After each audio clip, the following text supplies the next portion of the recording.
Hi there. Today we're going to create schedules in the NIDAC Prescient DN4 access control system and apply that to door groups and user groups. We're starting in the dashboard page, and over on the left-hand side here we have schedules. That's where we're going to start, and we're going to create a new schedule for public and staff. We need to define the opening period. We can select an existing recurrence rule, but we want to create a new one for this example. We're going to call that Monday to Friday. Monday to Friday will be a weekly recurrence, Monday, Tuesday, Wednesday, Thursday, Friday.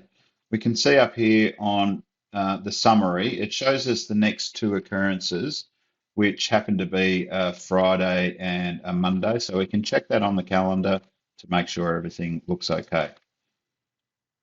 We want to select an existing opening time if there's one that's suitable, but there's not. So we're going to create a new opening time, 9 to 5. And we just set our clock, 9 o'clock and 1700. Create that. Add. So we now have opening period, which is every weekday, 9 to 5. We can create exceptions that will overrule that opening period, and we can also add holiday periods. So we want to create a new holiday period here called Labor Day,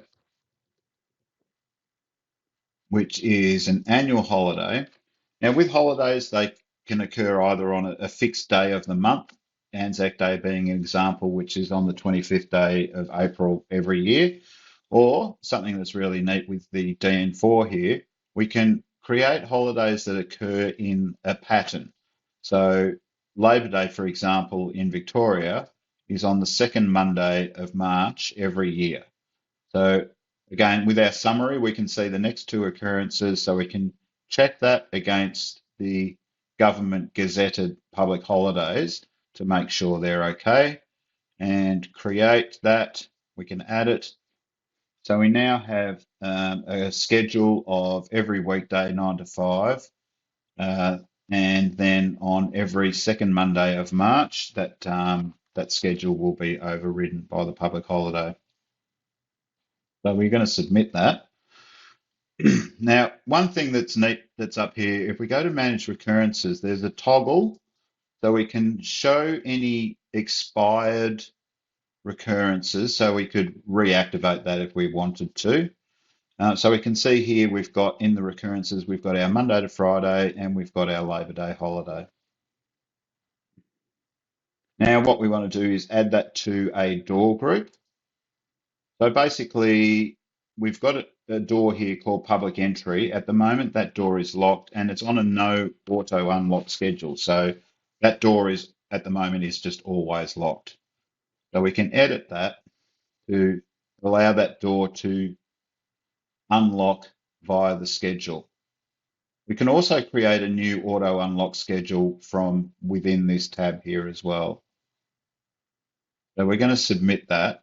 So from now on, that public entry door will unlock at 9 and relock at 5, Monday to Friday, except for that Labor Day holiday.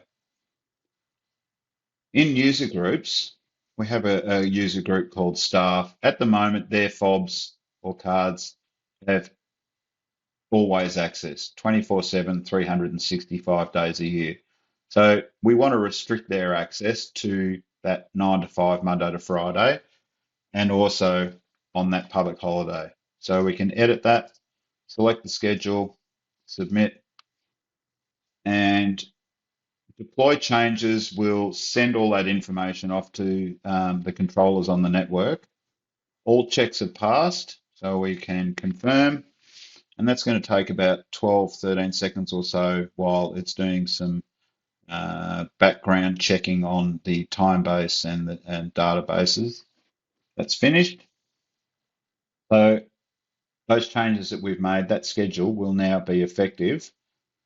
So we can see on the, if we go back to the door groups, the public entry is now unlocked on that public and staff schedule that we created and uploaded to the controller. If we go back to user groups, we can also see now that they're on that public and staff schedule that we've created. Thank you for watching and stay tuned for the next video.